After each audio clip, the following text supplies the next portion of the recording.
Hey guys, I'm Richard Fitzgerald. This is Dubai Works, where we interview the business leaders making a difference in this great city.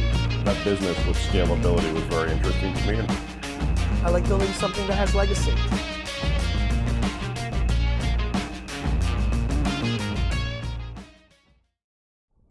Welcome back to another episode of Dubai Works Business Podcast.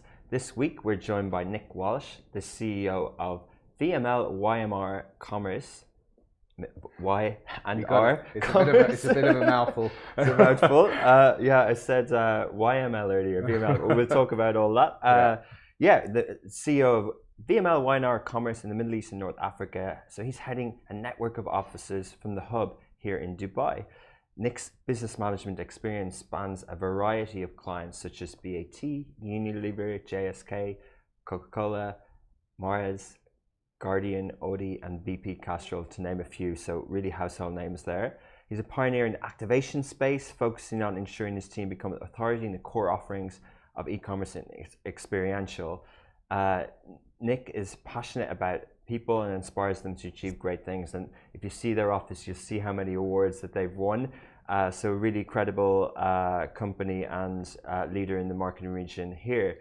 So just a quick one about what I fumbled earlier. VMLY&R Commerce, they're part of WPP, so the Creative Transformation Company. They're the newest end-to-end creative commerce company, and they're built on the expertise of geometry scaled through VMLY&R's connected brand promise. And Nick will talk a lot more about that as well. So welcome to the show. Thanks, Rich. Thanks a lot. You got through that pretty well in the end. Yeah. Well done. You must have to do it every day. So how do you describe the company and the role? Oh, it's again VMLY&R Commerce. It is a bit of a mouthful, but ultimately, we're again part of WPP, so Creative Transformation Company. WPP has kind of four key pillars into the future: so technology, commerce, experience, and technology. VMLY&R Group very much plays across that, but our commerce division, of which I'm in charge of, we really focus on those two pillars of commerce and experience. So it's exciting time to be part of this kind of commerce evolution. I'll talk a little bit more about that. Yeah. But it's good because we're an agency that are focused and really clear on what we do, and that allows us to be specialists and attract the right talent, make sure we have the right skill sets across the agency. So yeah, it's a good moment. Okay, so yeah, exactly. A lot of buzz terms, and we will have a lot of marketing buzz terms and acronyms as well, but it's a real business story as well. We'll talk about the pandemic and everything. Yeah. But just in terms of history, so I had to get Wikipedia up. So back in the past, VML, which is the surnames, and people will recognize the names of these agencies, of how they're come up with Valentine, McCormick, and Ligi Bell in 1992 in Kansas, and then Y&R Young and Rubicon, which is very famous, from 1923, and often cited in the Mad Men era. And both of those were eventually acquired in 2000 and then 2001 into WPP. So some of this will be news to me even. I think some of this is before my time, but no, I think just to build on it. So I've been part of WPP for 15 years. So I started my career in Ogilvy, which again is one of the key creative drive brands of WPP. I started out in London, moved to Dubai, to the region about 12 years. So I've been in the region for 12 years. The Ogilvy brand is a very big one, as you know, here, and really successful agency here. And we started an agency called Ogilvy Action back then. So that was around 2008, so pre the pandemic. That agency was the first real, what I would call shopper marketing or brand activation agency in the region, certainly the one that was multinational with offices around the world. And the last, that was just before the crash, 2008, the previous crash. And the business actually really grew through that because we were, I think, here in the region for the first time, really focusing on shopper marketing, driving conversion, driving purchase. And I think that was quite new from the more mass media approach that brands had taken during the time.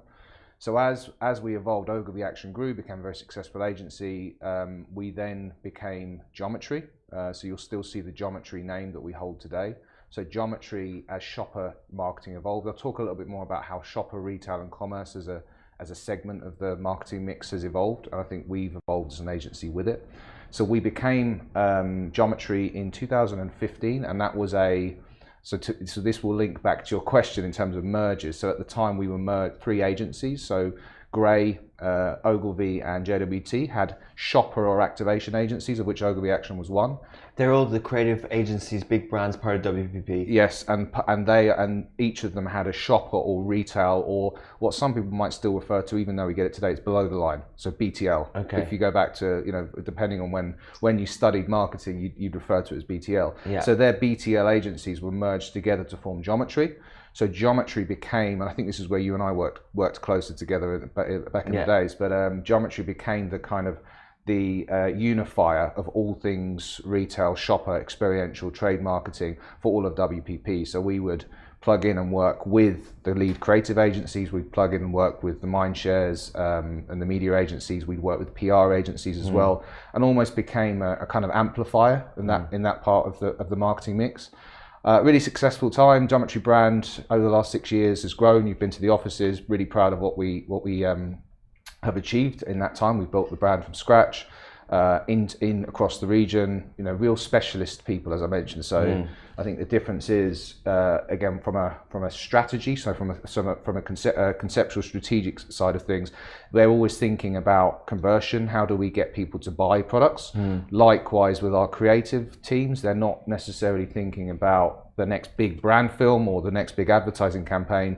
They're thinking more about solution-based creative, and that's where some of our best work's been done, right the way through to execution, and whether that execution is in a physical store or on a commerce site or just outside, and it might be down at the beach, wherever it might be, but wherever conversion is, and again we'll come on to that later. And then midway through pandemic last year, we took the VMLY&R brand on, as you mentioned there, and again it's the evolution. So VMLY&R, one of the real power brands within WPP.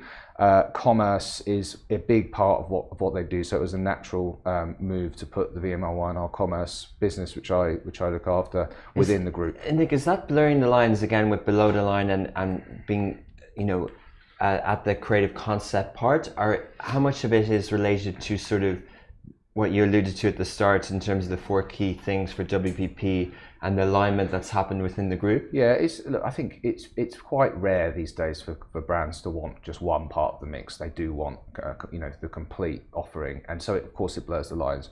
We get certain brands that come to us with a particular sales or it might be an awareness, or it might be a trial challenge. So it's always at that end of the funnel, and we can develop campaigns and solutions that work for them. Otherwise, we'll work together with the other WPP agencies. Integration is really important, so we work with the branding agencies, the media agencies, the PR agencies to give total solutions, and that's becoming more and more common. So, but it works both ways. Whichever's right for the challenge, we can work. Yeah, and this was so compared with the other mergers that WPP did last year. Is this the final one, or is this? Yeah, not sure to be honest, but it's. But you know where it sits for you. Yeah, guys, exactly. Yeah. We're really clear. So yeah, there was the Gray and AKQA merger last year. There's been, and again, I think what WPP does very well. It's the largest in the world of its type. Is it moves ahead, and these mergers are made for good reasons, and in the changing landscape of marketing, and media, which as you know is changing by the second. So it's important. So brilliant, amazing. I don't want to skip past this section without asking you about what London advertising was as a young guy, because it's a very hard and it's also very exciting. Like, how was the start for you? What did you study marketing, and what was it like getting that job? Yeah, it's a great question. I look back at this a lot, and I'll link it to today. So yeah, I studied marketing. I always had a passion for that part of the business, and I particularly liked the creative side of the agency world, which is what drew me to it. And I liked the complete total thinking, as I say, from strategy through to seeing something you've done, and also like the diversity. So the fact that you could one day be working on a FMCG product or a sports product or a media title, it was or cars, that was exciting for me. So I studied marketing, focused on advertising communications, and yeah, I think it's a really good point, because I think to get a job in a big named advertising agency in London or in any developed market is really tough, really quite difficult. And So I did internships, I worked hard, and I think it made me really appreciate how difficult it is. And so when I came to Dubai, which was a big move, again, as you know, similar experiences you and I think that opportunity to get international experience was a big one. Working for Ogilvy here, for me, I kept the same principles. People shouldn't want to work in a business because it's working for a multinational. They should love the industry, respect how much these brands have done over the years, and it should be a real achievement to get in. So I'm really proud of the career, and for me, staying with the same group for a long period of time is I think is quite rare. So it's been good for me. The training's been good. The experience has been good, but I think for young people trying to get into advertising, you need to learn to love it. You should be looking at the shows, looking at the work, looking at what brands. You really need to become. It's not just about the university studies. You've got to really have a passion for what we do. And is it the same now? Where in the 2020s, do you think what it was like in London at that time when you started? Do you see young people having the same passion for marketing when they're starting out? Yeah, I mean, I think we'll go back and forth from today to 10, 15 years ago. I think the challenge now is that maybe let's call it the advertising industry, marketing and media industry. There's so many more options now, so people might get the same from working for one of the big social companies, for example. A lot of them are building their own in-house agencies. A lot of brands are building their own in-house agencies too. So I think it's more competitive. We've always been a talent business. It's always been about the people, because ultimately, yes, our product is a marketing solution, a piece of creativity which does something different for our clients. But our product is dependent on the people and the talent we have. And I think what I'll always very much fly the flag for the Middle East as a place. And I think we've had a tough reputation over the years for the quality of agencies. When we, with what we do as a specialism, we have 56 offices around the world, and Dubai is one of the top 10 best offices, both in quality and standards and the work we do. And I very much fly the flag for us as the only truly international global hub. So quite often we're having to do global pitches for brands where they want to provide a solution across the whole world that's consistent.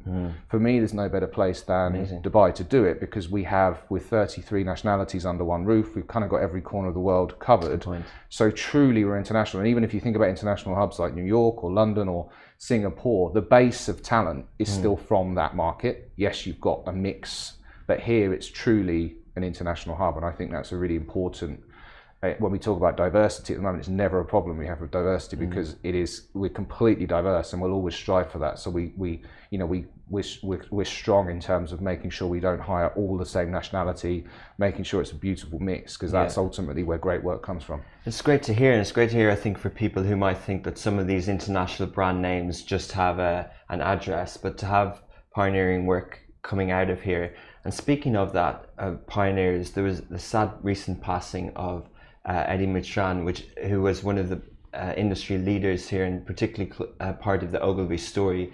You would have worked very closely with him, and what you spoke about, the legacy that he's created for the work that's possible now. Can you talk a bit about that? Yeah, of course. Look, it was an incredibly sad moment for me personally, for the agency, the MENA group of which Eddie founded, and the industry as a whole. I mean, I think you saw the impact. The guy was a giant of the industry, incredibly great mentor. So many people who were in a transient place like the Middle East, so much great talent came through thanks to him. He always made sure that talent passed on to the next generation. He helped to grow people. He helped to guide people. He's an incredibly good guide for me, and he's really missed. But people like that, they founded the industry here, and the knowledge they had, and the way in which the client relationships they had, and the understanding of the region, second to none. And I think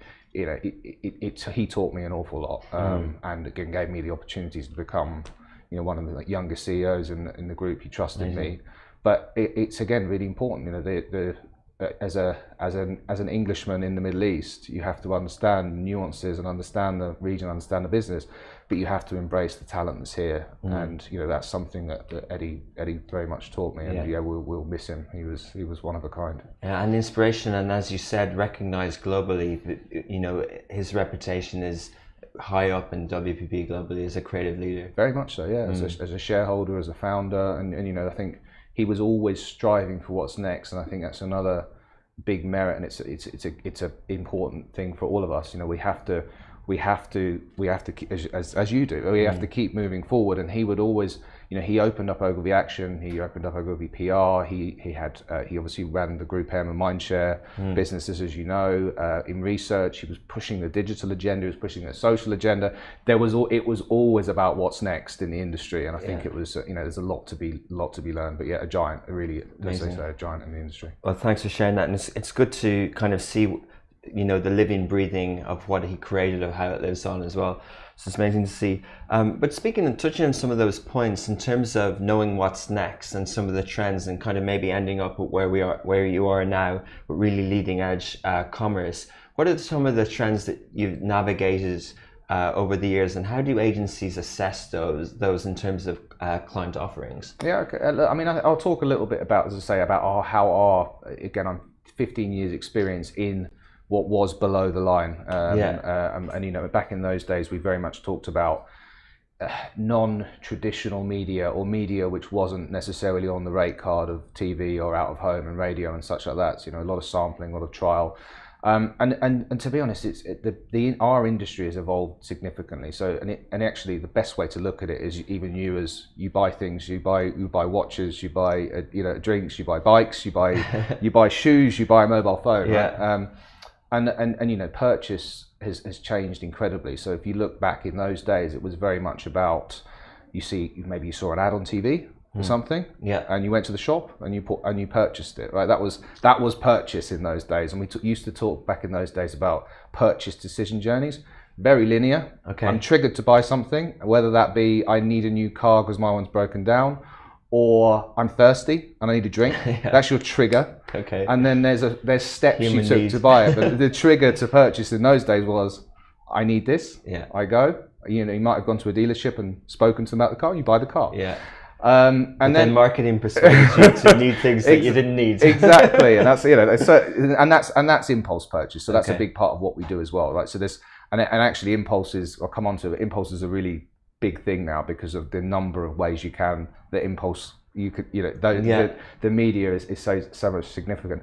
So obviously BTL changed to shopper, and I think our growth in shopper marketing, particularly in this region, one thing about here versus, let's say, Europe, for example, is the physical shopping experience is fantastic. If you look at the quality of the malls, if you look at the quality of the shops, the cleanliness, the experiences you get, second to none.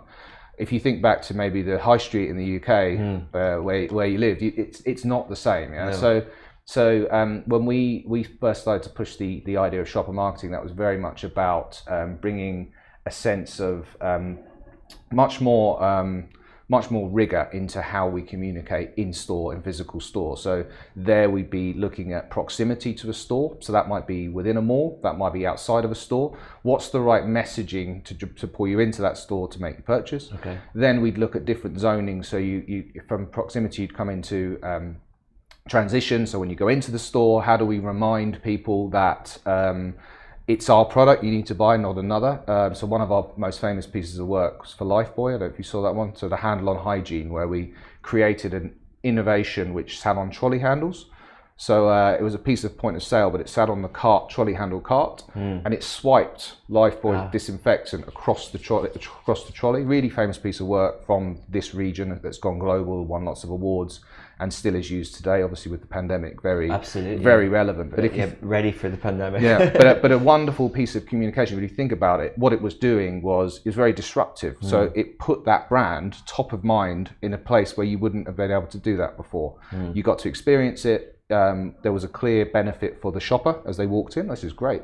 There's a benefit for the customer or the retailer in that occasion, because the retailer is able to offer their customer something which would attract them to their store versus the other, and obviously a clear brand benefit because the brand is able to demonstrate exactly what it does at that moment. So that was incredibly effective shopper marketing at that time because it put that brand at the top of the agenda versus others.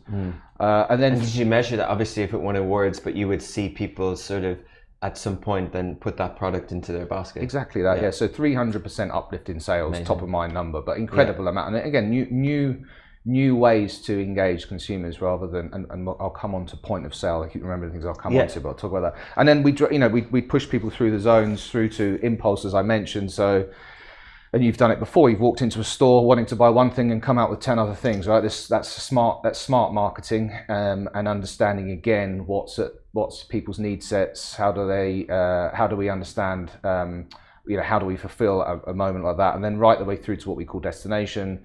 So that would be at the point of sale when I'm given 5 brands to choose from. So things like planogramming, things like communication, their pricing, promotions. So that was kind of our mix, and that was shopper marketing. Then obviously what happened is the growth and e-commerce. We're going to talk about e-commerce a lot as we go, but e-commerce is a big topic now. But in truth, e-commerce has been around for some time. So we moved from kind of shopper to what we call omni-channel. So that was then suddenly, rather than watching TV and being inspired by something or speaking to a friend and then going and buying it, you were able to research. So you were able to look at websites. You were able to, and you were obviously interrupted with social channels and the options became a lot more. So obviously what brands were doing there, with the same zoning principles in mind, was looking at how do I interact with consumers and shoppers on an omni-channel level, so both on and offline. And again, the beauty of this region is what we found was people were going into store to try something on or to see or to feel it. They were going online and to buy it, or they were going online to research it and going into the store to get that physical experience. So omni-channel kind of was the next stage, if you like. And then I think that which brings us up to today, and I think omnichannel is a well-used term, and it's interesting. People still use the term BTL, people still use the term shopper, promo, omnichannel, but really, again, where we are now as a company, we talk about unified commerce. And so, and to link back to this kind of blurred lines thing, every brand has a commerce requirement, and actually commerce is becoming more and more central to what people want. So when we talk about commerce, it's important to say we're not talking about e-commerce. There are so many aspects to commerce that might be traditional. It might be what we call Q-commerce, so the Insta shops and the fast purchase type things, Q-commerce. E-commerce, as I mentioned, but then e-commerce. Why is it Q-commerce? I don't know that term. So it's quicker. Okay, not QR code. No. So quick commerce. So it's the fastest way. I mean, even if you look at this region, I think I mentioned this to you before, but like click to buy. But even if you look at traditionally this region, and if you look at places like Saudi with the healthcare, pharmacies are a really good example. So we've always been able to make a phone call to the pharmacy, and within 30 minutes, something's been at the door, or to Starbucks, or to your local corner shop. Obviously, that's always been there. That's been there for about 10 years.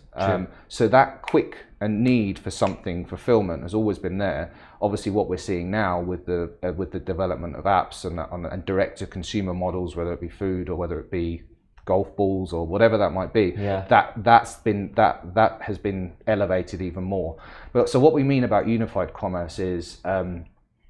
And I mentioned this, so I'll come back to this point now about point of sale. We used to talk about POS. We used to be known as a POS agency. And everyone thought that meant posters and wobblers. The wobbler agency is something positioned by the till, so you buy that, add that bars bar into your basket. Exactly. Very physical. Exactly. So the POS, and everyone, it was a bit of a kind of media, if you remember, that everyone kind of turned their nose away at, because it felt like the end of the day, when you've done all your glamorous comms, that you need to, ship and shape up a couple of squares for your wobblers. My first ever job in marketing is in 2006, and we had 6-sheet newspaper boxes outside newsagents with posters, and it was a POS job, POS marketing. But it was so old school, so traditional, out of home, but it's like that old days. But I think that's, so when we talk unified commerce now, the interesting thing is POS, at point of sale, is everywhere.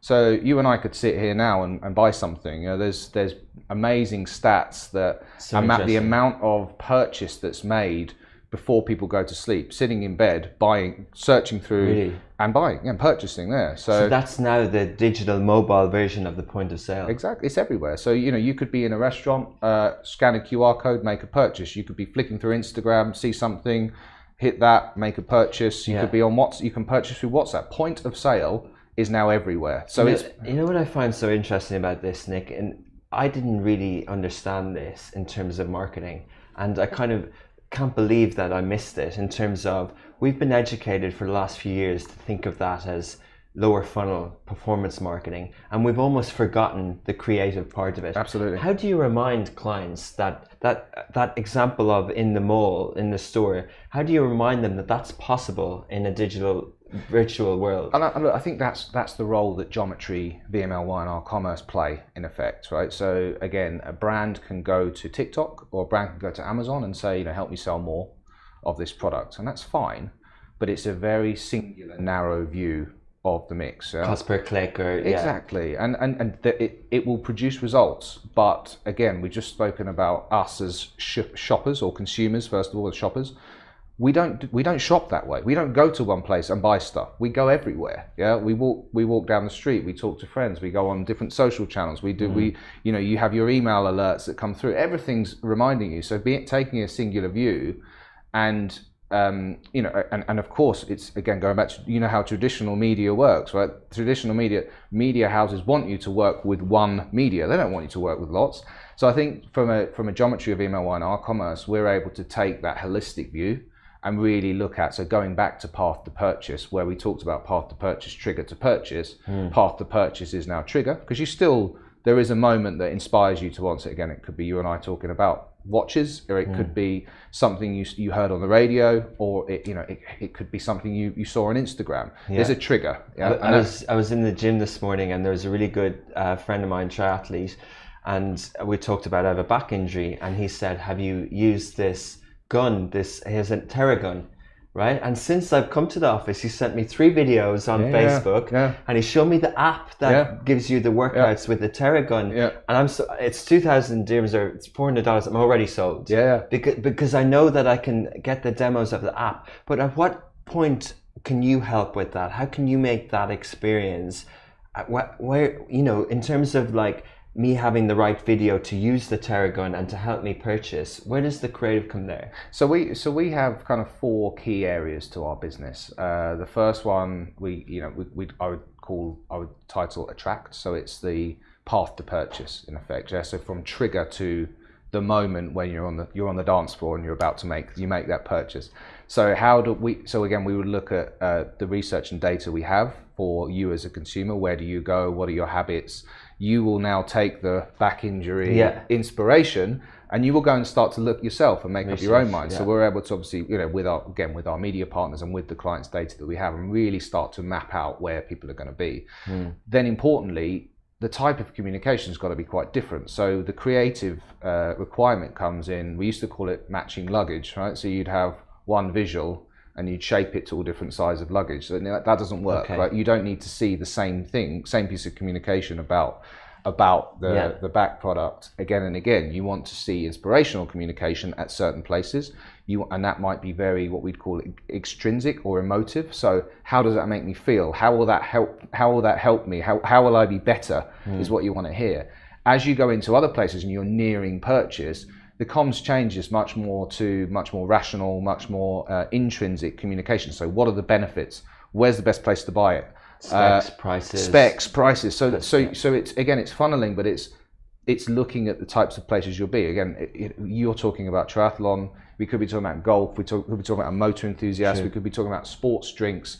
There's places people go as they make those decisions. So our job is to map those out. But then, it's vast. So that could be through a social channel. It could be through a website. It could be through traditional media. Still, there's still a big space for that.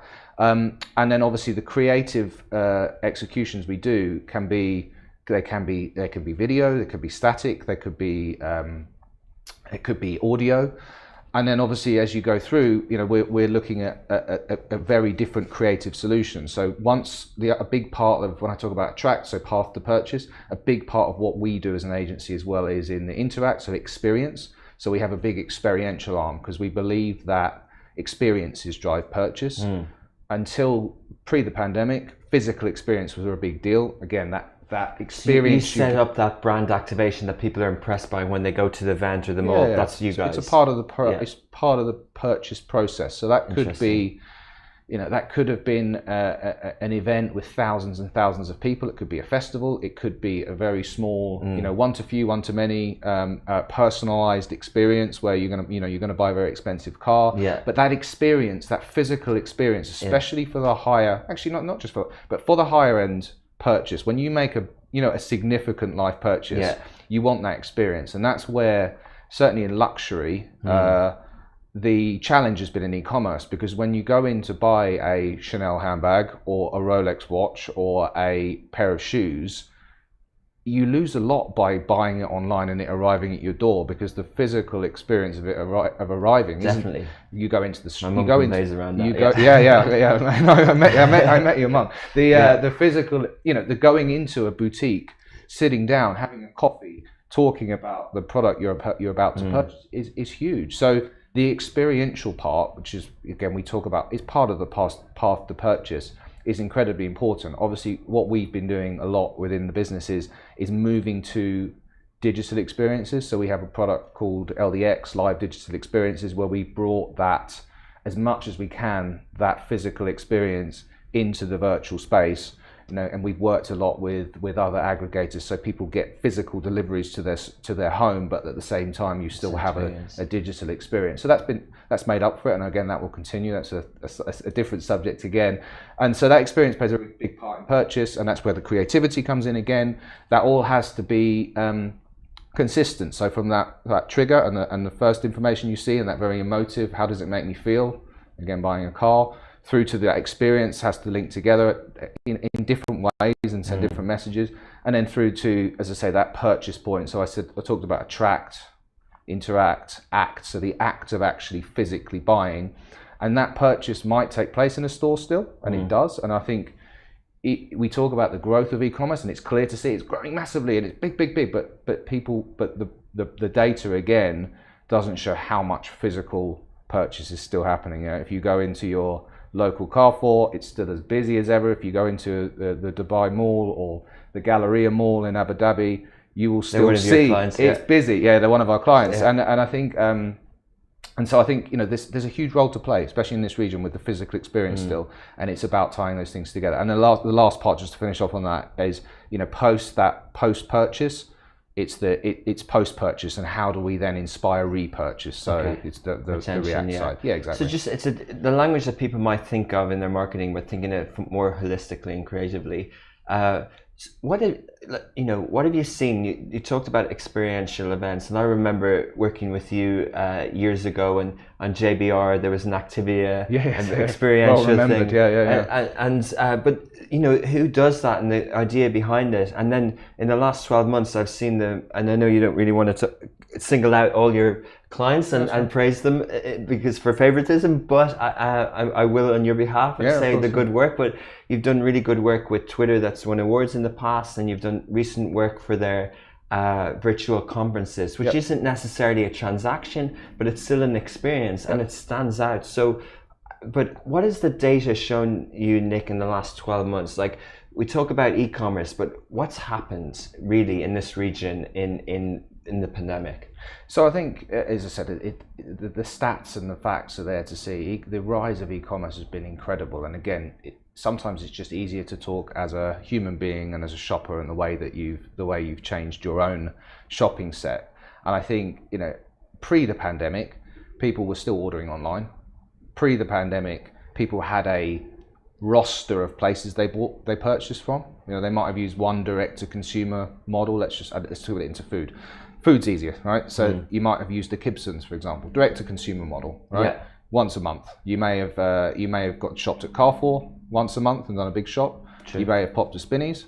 You may have used a bit of InstaShop when you didn't want to leave, and you may have called your local pharmacy. You would have probably had a roster of places you purchase. And if I put that into specialism like bikes, there's websites you would have bought things off. That's always been there pre the pandemic. Obviously, what's happened in the pandemic is it became a matter of necessity. So particularly during the tough lockdown, We had that moment where people were stuck at home. I think. Do you remember? I think we were allowed to go out for one shop every 3 days or something, and obviously everyone was scared to do that. So it moved because of convenience, and two, because of safety. And so obviously when people went to when people made that move to start to look at what else there was out there and how else could I make that purchase, they are still coming back. So I say, look at the shops.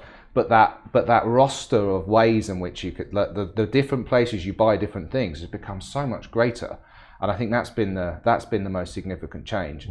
So we're seeing, we're seeing huge amounts of startups. So again, there's more and more. Every product almost has a direct to consumer model. So are your clients now those startups? Are they the quick commerce clients? Are you working with them to help that experience? Yeah, so we work with retailers as well to support them. Predominantly we work with brand owners, and we're seeing, that's the battleground now. So whereas we would have, traditionally built an in-store experience in a physical retail store, we're also building in-store experiences on InstaShop or on El Grocer or on Amazon or on Noon. So it's the same principles but applied to the virtual world. Okay. So yeah, there's a hunger for it. It's the buzzword. It's certainly, commerce is the big word, but I think it's so multifaceted, as I'm saying here. It's very difficult for any marketing agency or brand to really own it. But ultimately, we're driving sales. And going back to things like the Twitter work, which we're immensely proud of, and it's a great partner of ours, there's still, if we bring commerce up a level to conversion, ultimately what we're doing with all of our work is a behavior change or a behavior piece of inspiration. So even the work we're doing with Twitter is B2B focused. So we're trying to drive conversion through a slightly different audience, through inspiration. So it's the same principles that apply. How would you call taking a level around the status quo of advertising landscape? Where would you say we are now? Is the industry trying to prove itself? Is it trying to justify itself in an ROI digital world? Do you think that there's, obviously, where I'm coming from with this is the markup of these holding groups is lower than it was in its heyday. Is that going to continue? Is there a revival? We can speak passionately about our work, but what's the need in this, and how does the wider world see the advertising industry? Yeah, I mean, it's terminology, right? So the advertising industry, if you called it the advertising industry, I think they'd see it fairly redundant. I think if you termed it that. But as I mentioned at the beginning, when we're talking about communications, the need for communications, whether that be public relations or use of media and smart communicate. I mean, we've seen it. The way in which communications was handled in this country during the pandemic was incredible, right? So communications is always going to be incredibly important. Commerce, as we covered in detail, so I won't go to it much. Experience and technology. That's the industry, right? So advertising, as you would term it, is not right. It's a part of what we do as a group, but and it's a service we do offer, and we do it incredibly well. But I think the big thing is WPP are the largest in what we do. We call ourselves a creative transformation company, and it's that creativity part which sets us apart from maybe other consultants and such. So definitely. We're as much as it's been tough.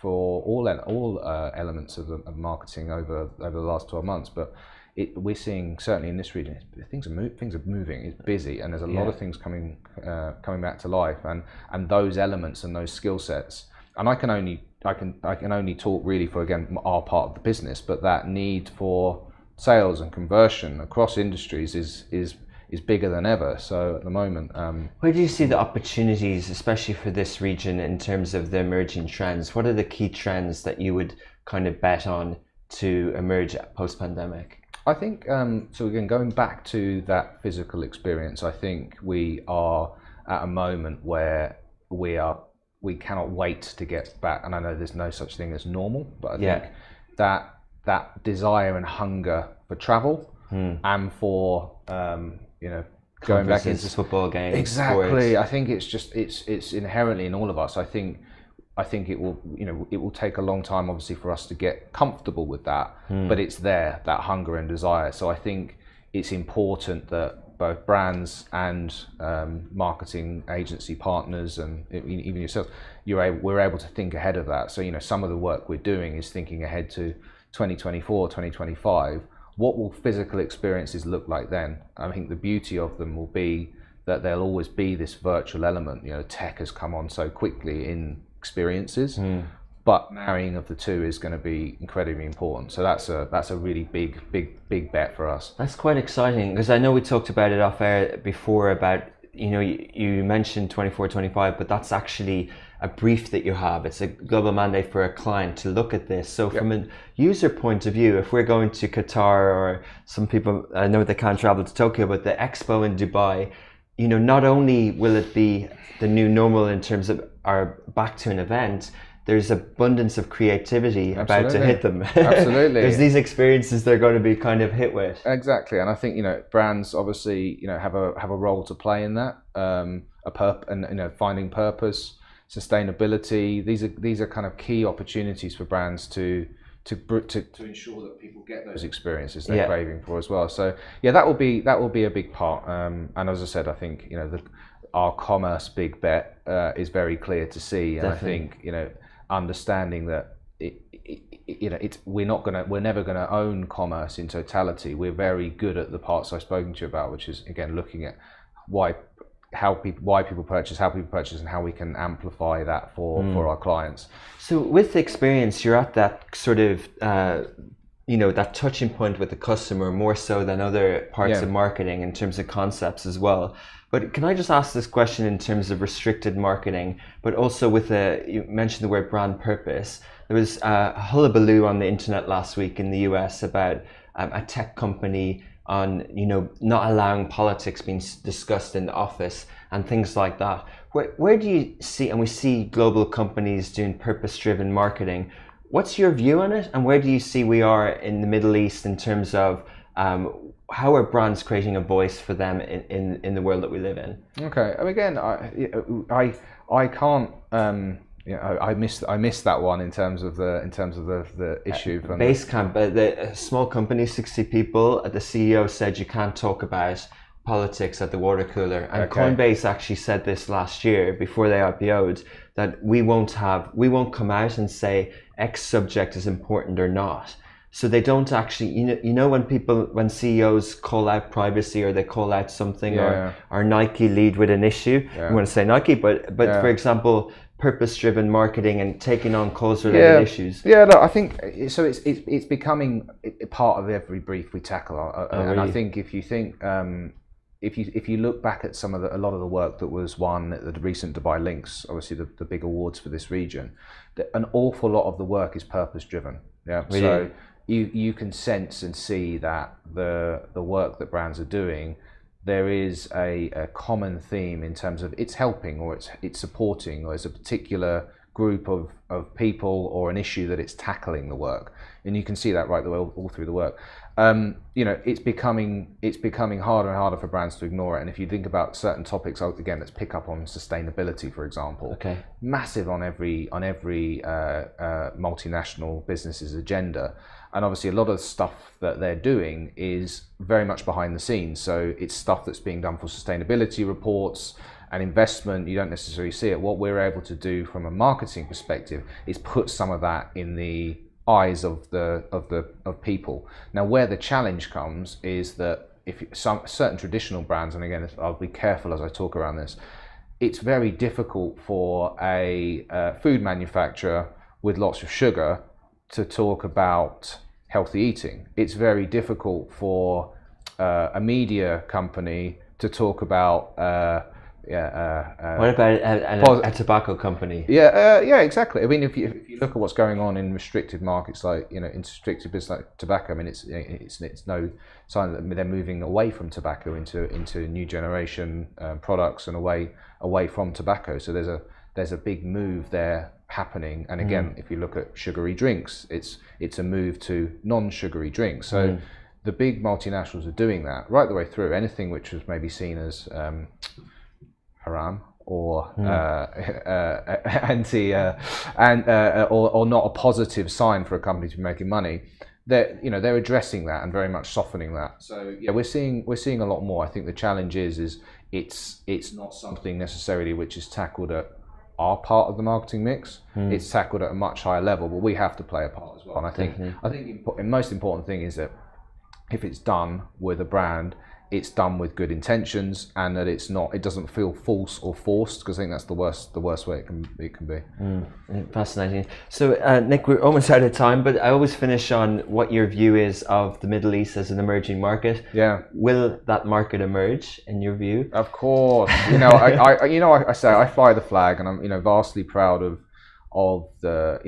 having worked in London, having worked in that industry, and so it was wonderful, and I enjoyed every second of it, and the speed and the pace. But truly, working here and leading an agency here, I really believe in the potential of this region and the work we're doing, cutting edge. You'll see a lot of the agencies are winning global awards. We've won a lot of global awards, as you mentioned at the beginning.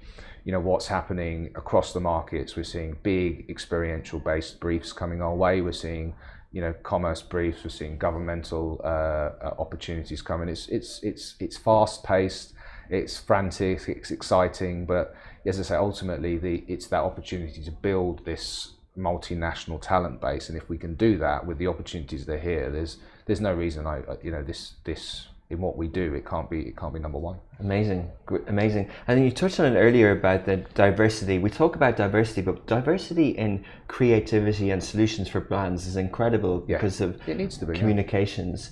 But Saudi Arabia, I know you were there a lot before the pandemic, and you'll be going back again. How crucial is that market in terms of the emergence of the region? Yeah, absolutely. I mean, I think it's a given, of course, isn't it? The question. I think the ambitions. Obviously, you can't fail to be excited by the ambitions of Dubai. You can't fail. I mean, it's inspiring. I think every company that is here has to kind of live by those ambitions as well, and have the same mentality of wanting to be number one and wanting to strive to be better and wanting to keep improving. As we mentioned with Eddie at the start, right? It's a very similar vein. I think everyone should adopt that same mentality. But then with what's happening in Saudi, again, it's another layer even above. The ambitions are even bigger, and obviously, we're starting to see a lot of those opportunities materialize with what's happening with the Giga projects. And we're also working, again, we run brands across the region, so MENA or MESA, even into South Asia. And our brands are wanting to do more in Saudi, and I think Saudi will evolve, and even again in the commerce space, watch it go as quick. It's gonna move even faster, and we're going to see even more innovation. We're going to see even more startups, and it's an incredibly exciting time. Amazing. So you're optimistic, and you see more global awards out of. Big time, of course. VMLY&R. Always ambitious, always ambitious. Amazing. No, absolutely. Well, great to chat as always, Nick. Thanks so much for your time today, and we could talk forever, but really good. Thanks a lot, Rich. Thanks for having me on. Yeah, and we'll have you back again when we're at events, hopefully. Great stuff. Thanks, Nick. Thanks a lot. Cheers. Thank you. Bye. Hey guys, I'm Richard Fitzgerald. This is Dubai Works, where we interview the business leaders making a difference in this great city. That business with scalability was very interesting to me. I like building something that has legacy.